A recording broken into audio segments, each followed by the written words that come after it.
Hi అండి, అంతా బాగున్నారా అండి? మా పిల్లలు చూడండి, ఎదురుగా మాకు మోరుందండి. ఇంకేముందండి, ఏదైనా ఆఫర్లో వస్తే తెచ్చిపెట్టి చేస్తారా చేయరా అని కూర్చుంటున్నారండి. అందుకే వీడియో ఆన్ చేయగానే ఒక్క లైక్ చేయండి, అదేమంత కష్టం కాదు కదా. మీ ఫ్రెండ్స్కి ఎవరికైనా షేర్ చేయండి. కొత్తగా చూసేవాళ్ళైతే సబ్స్క్రైబ్ చేసుకోండి. నాకే ఎందుకు ఇన్ని కష్టాలు అనుకునే వాళ్ళకి ఒక చిన్న కథ. పుట్టిన క్షణం నుండి అన్నీ కష్టాలే. జైలులో పుట్టాడు. పుట్టగానే తల్లిదండ్రుల నుండి దూరం అయ్యాడు. శిశువుగా ఉన్నప్పటి నుండే మేనమామ నుండి హత్యా ప్రయత్నాలు. ప్రేమించిన ఆమె దూరం అయ్యింది.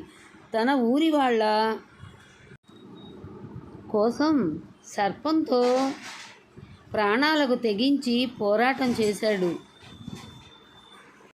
గోవర్ధనగిరిని ఎత్తాడు. జీవితమే పోరాటం అయ్యింది. రాజాగా బతకాల్సిన వాడు గోవులు కాస్తూ బ్రతికాడు. తనది కాని సమస్య కోసం, అంటే పాండవుల కోసం యుద్ధం జరిపి పాల్గొన్నాడు.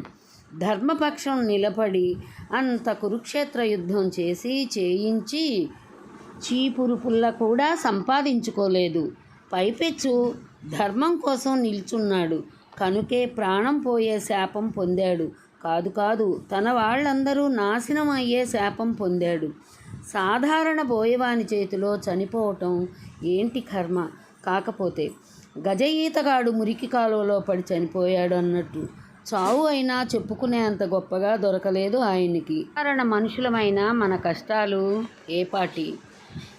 మానవ జన్మ ఎత్తినందుకు భగవంతుణ్ణి సైతం కష్టాలు వదలలేదు.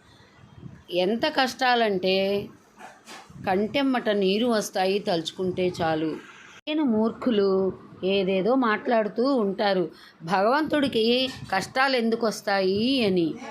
కష్టాలు ఎలా ఉంటాయో అనుభవించి మరీ మానవులకు మార్గనిర్దేశం చేశాడు.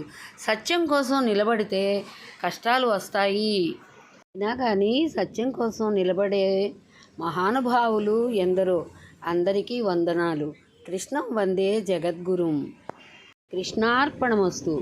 కృష్ణ కృష్ణ. ఈ కథ విన్న తర్వాత మీకేమనిపించిందో ఒక చిన్న కామెంట్ పెట్టండి. పన్నీర్ కర్రీ కూడా అయిపోయిందండి. ఈ పన్నీర్ కర్రీ చపాతీతో ఉంటే చాలా బాగుంటుంది. Thank you for watching.